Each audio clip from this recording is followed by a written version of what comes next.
Well, hello everybody. Tim Easton is my name. I live in Brisbane, Queensland, Australia. And in 2019 I organised a trip following in the footsteps of Peter Matthiessen and George Shaler. And Peter Matthiessen was the one who wrote The Snow Leopard, a very famous book from the 1970s.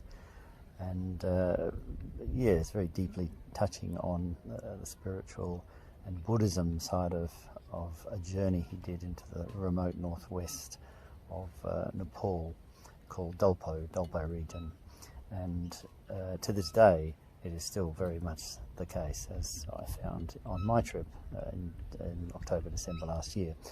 Peter's journey was for 64 days.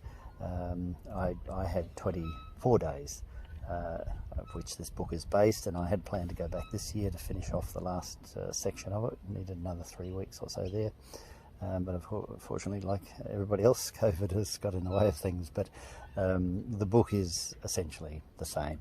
I will get back there one day, but realistically that'll be another year or two. But Peter's journey, whilst very much about spiritual side of Buddhism, it is also about his Achilles heel, if you like, the thing that he most has found difficult to deal with in his life. And that is certainly the case in my story, which deals on the same subject. And I won't go into all of that now because that's what the book is about. But it is set in some of the most remarkably beautiful and remote wilderness regions. And for me, when I go to these places, it's about recognising the earth and the fragile balance we're all facing regarding our earth at this time. So in many ways my story is about our call for action. There's some humour, there's sadness, there's a great deal of many things happened to me along the way, which I won't go into at the moment. So I have been a member of Brisbane Bushwalkers here in Brisbane for the last 7 years.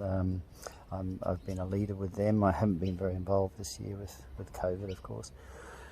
But the bush has been a very big part of my life, or rather wilderness has been a very big part of my life as long as I can remember, apart from, of course, a 20-year period of raising 3 children. So now in this stage of my life I have the opportunity to follow those adventures.